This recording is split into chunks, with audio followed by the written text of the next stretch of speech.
เหลือแต่ฝรั่งกับเยอรมันตะวันตกเท่านั้นเบลเยียมเท่านั้นนอกจากนั้นเป็นคอมมิวนิสต์แม้แต่ฝรั่งเศสก็เป็นคอมมิวนิสต์ครึ่งประเทศ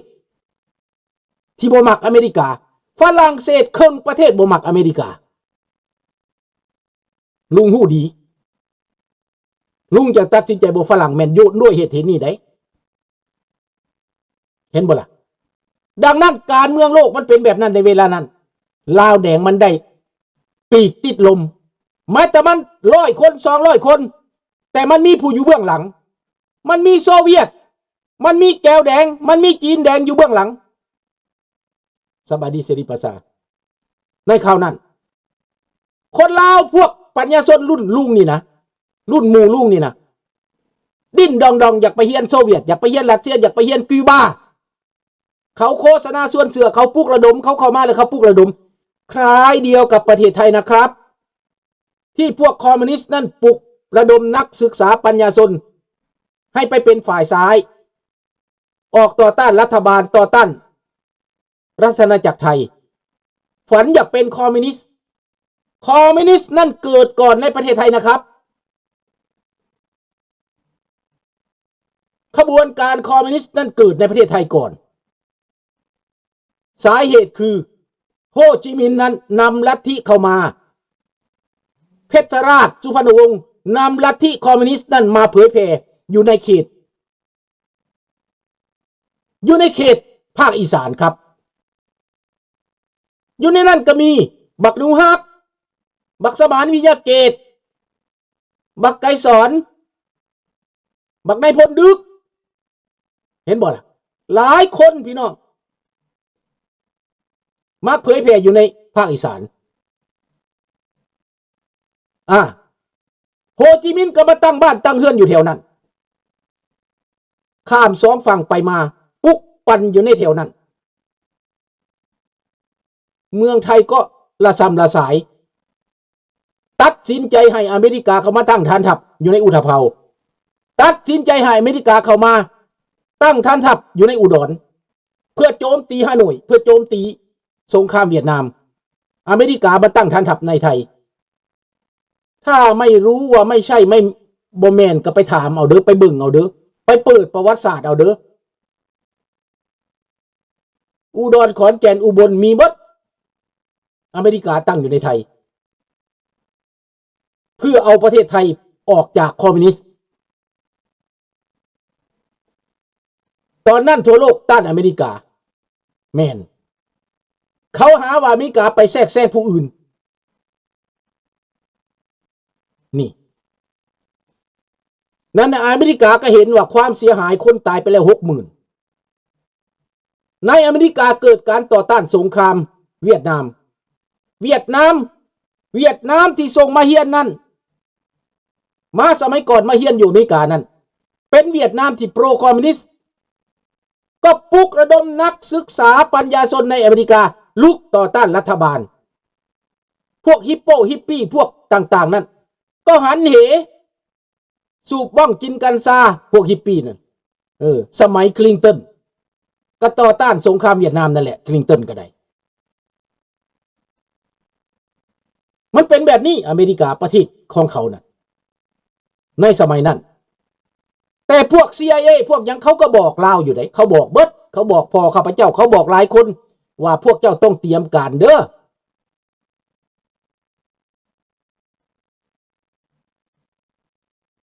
ไม่ใช่ว่าเขารักหรือเขาไม่รักในตอนนั้นเราปรับตัวไม่ทันประเทศไทยกับประเทศลาวพระเจ้าแผ่นดินไทยกับแผ่นดินลาวก็ร่วมมือกันต่อต้านลัทธิคอมมิวนิสต์ในเวลานั้นนะ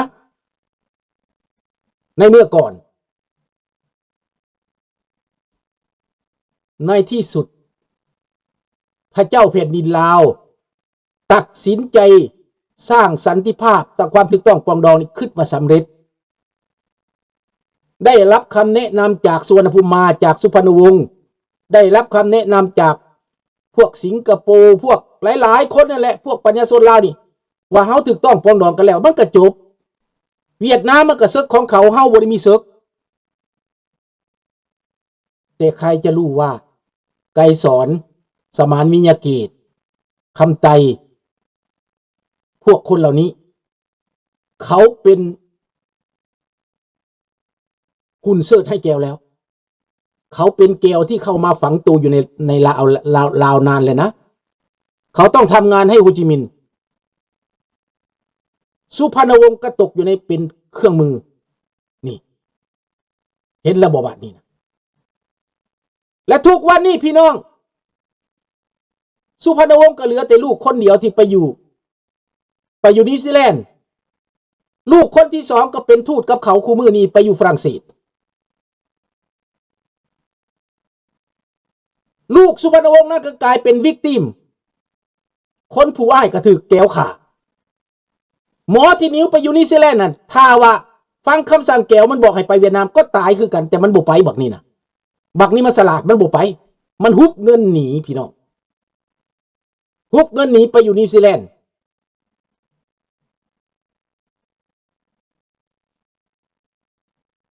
นะในตอนนั้นอเมริกาก็บอกว่าที่จะล่มโซเวียตนี้รัฐบาลอเมริการุ่นต่อมาต้องเข้าไปเมืองจีนลงทุนค้าขายเปิดเป็นจีนจากเสื้อหัดกระดุมคุ้งคอจากความประหยัดมัธยัติของจีนเพื่ออยู่รอดไปพาให้จีนนี่หูจักใส่เงินหูจักกินหูจักอยากได้รถอยากได้ลางหูจักอยากหรูอยู่กินฟุ่มเฟือยจากขี่รถถีบมาขี่รถใหญ่เริ่มต้นจากบริษัทเข้าไปแคนาดาฝรั่งเศสอเมริกาเข้าไปตั้งบริษัทในจีน10 ปีต่อมาคนจีนหูจักมีรถมีลางมีเงินมีคำเป็นเศรษฐีขึ้นมาย่อมเห็นบ่แต่ท่ามกลางในเวลาจีนยังบ่ได้เป็นปรปักษ์ต่อสากลบ่ได้เป็นปรปักษ์ต่ออเมริกาบ่ได้เป็นปรปักษ์ต่อโลกรัสเซียล่มสลายไปเปลี่ยนมาเป็นทุนนิยมคนก็ว่าดีแล้วเท่านี้แก้นก็ว่าดีแล้วผู้ใดมากก็ว่าดีแล้วไปลงทุนอยู่โซเวียตรัสเซียมื่นหูมื่นตาขึ้นมาได้โซเวียตรัสเซียกับจีนจับมือกันในบัดนี้โซเวียตรัสเซียกับจีนจับมือกันสิล่มโลกเสรีสิพากันครองโลกอดีตคอมมิวนิสต์เก่า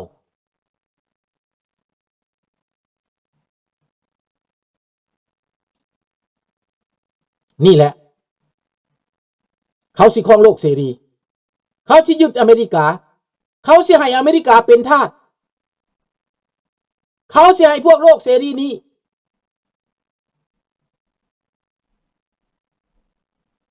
นี่แหละอ้าวมันเป็นลูกครึ่งแก้วจะให้มันมาเสรีกันทั้งหมดจะให้มันมานับถือเจ้าราชวงศ์กันหมดอีกคือสิยากมันก็เอาตัวรอดไปอย่างสั้นแหละเห็นบ่ล่ะลูกแก้วความเป็นลาวมันหายไป50แล้วดีบ่เลยมันหายไป80บุญบ่จักมันเป็นลัทธิมารดังนั้นพวกนี้จึงยืดเยื้อให้ลาวให้เขมรให้ในภูมิภาคนี่นะตกอยู่ในอันตรายรวมไปถึงประเทศไทยด้วย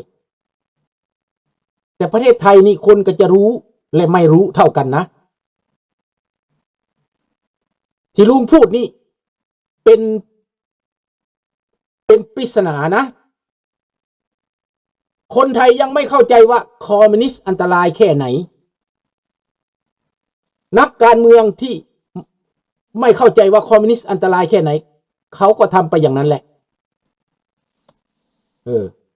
เขาก็บอกว่าพวกพันกับโซเวียตกับรัสเซียนี่ดีแล้วพวกพันกับจีนดีแล้วแต่คนประเทศอื่นที่เขารู้จักคอมมิวนิสต์เขาไม่ได้พัวพันเลยทำไมประเทศยุโรปหนีห่างจากจีนจากรัสเซียเขาไม่เอาลัทธินี้เลยเขาเอาประชาธิปไตยทำไมยุโรปเขารวมตัวกันเป็นสภายุโรป เขาพากันอดบเรื่องประชาธิปไตย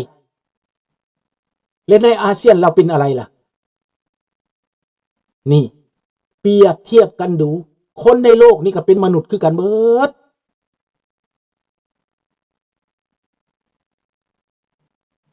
นี่คนในโลกนี่เป็นคือกันเบิดอยากปลอดภัยอยากมีกินอยากมีอยู่อยากมีเสรีภาพอยากมีความมั่นคงมนุษย์ทุกคนปรารถนาสิ่งเดียวกันนั่นแหละใช่หรือไม่ใช่ลุงก็ง่ายๆอยู่สบายกินสบายไม่มีภัยพิบัติเถียงนาน้อยๆก็อยู่ได้ไม่จำเป็นต้องมีวิลล่าหรูไม่จำเป็นต้องมีรถเบนซ์ขี่ทุกวันขอแต่ได้อยู่ดีกินดีได้ปลอดภัยได้มีความสุข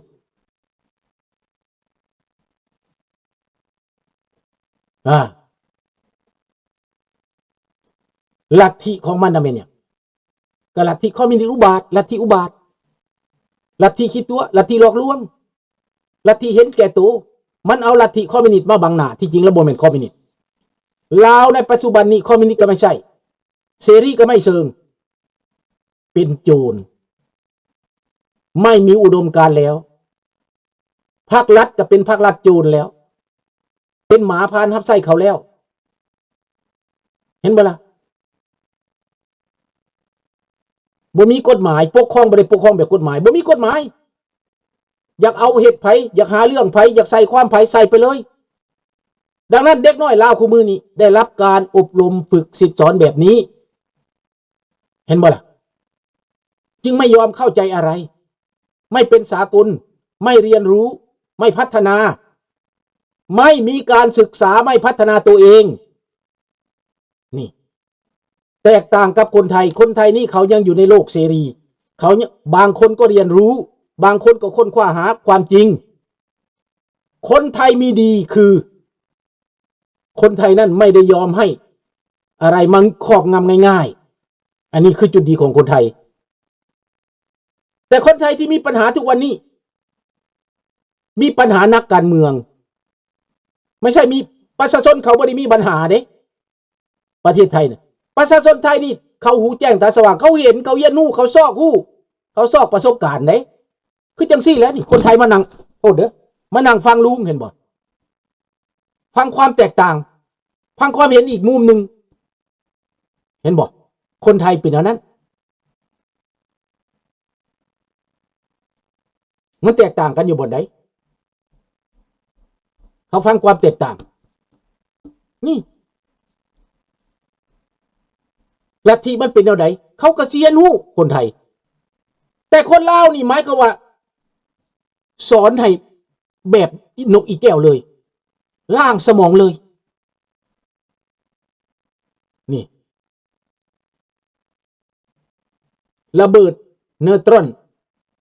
นาปาล์มหนูจำไม่ได้ค่ะเนอร์ตรงนั้นเดี๋ยวจะแปลให้ทุกมือนี่เขาบอกว่าแตกโมบาริกดับอากาศใส่ความร้อนทั้งดับอากาศทั้งใส่ความร้อนมันกลายเป็นระเบิดแตกโมบาริกรัสเซียใส่ระเบิดแตกโมบาริกใส่ความร้อนเผาผลาญจนใหม่หมดเนื้อตรงกับดับอากาศสองระบบนี่มันใส่แตกขึ้นมาแล้วเจ้าหายใจบ่ได้บ่มีลมในขอบเขต50 เมตร40 เมตรบ่มีอากาศหายใจตายสมองดับไปแล้วเจ้าอยู่ในบังเกอร์มันแตกแล้วมันห้อนเบิดเป็นฐานแตกโมบาริกนะเห็นบ่มันเอาใส่กับลาวเฮาแต่สมัยก่อนคนกองร้อยนั่งแจ้งยิงแควกระจอยเบิดนั่นน่ะนี่แหละพวกนี้บ่มีจรรยาบรรณพวกนี้เฮ็ดได้เบิด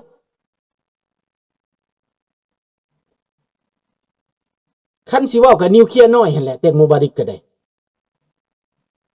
มันตินิวเคลียร์น้อยมันเอานิวเคลียร์น้อยมาใส่แต่อเมริกาเขาบ่ใส่ได้เดี๋ยวนั้นเขาบ่เฮ็ดได้พวกโลกเสรีเขาบ่เฮ็ดได้เขาถือกฎหมายได้เขาเคารพในกฎหมายอันนั้นเขาบ่มาใส่ในสงครามใดเขาก็บ่ใส่ แต่โซเวียตรัสเซีย